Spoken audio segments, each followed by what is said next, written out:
Former Representative George Santos sentenced to 87 months for federal fraud charges.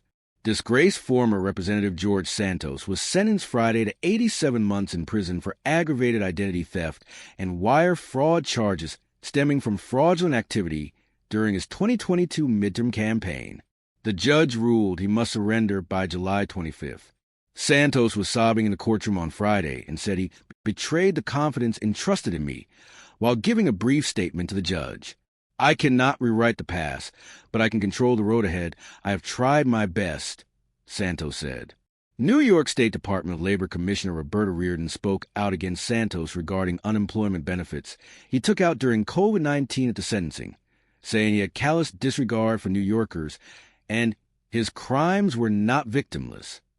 U.S. District Judge Joanna Seibert also said she received one letter from someone in Santos' former district who was outraged about the fraud he committed on the voting public.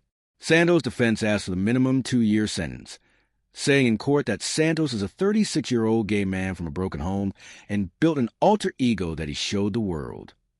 Prosecutors outlined how he stole money, stole identities, and spent money on vacations and designer clothes in their claims on why the former congressman deserved a full 87-month sentence.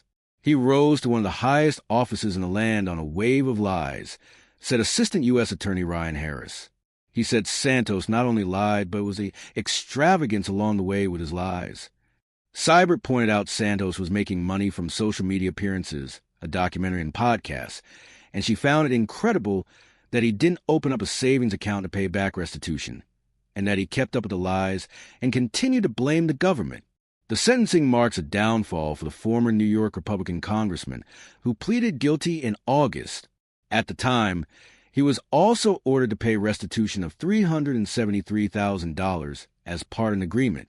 The Justice Department sought a more than 7-year prison sentence for Santos, while he asked the court for a minimum sentence of 2 years.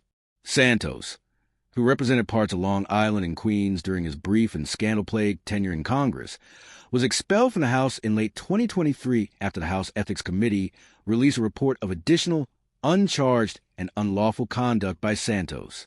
Beyond the report, he had sparked shock and controversy on Capitol Hill over revelations that he fabricated large parts of his life story and was also facing nearly 24 federal charges, including allegations of fraud related to COVID-19 unemployment benefits, misusing campaign funds, and lying about his personal finances on House disclosure reports. The embattled former lawmaker survived previous attempts to remove him from office and originally pleaded not guilty to the charges in 2023.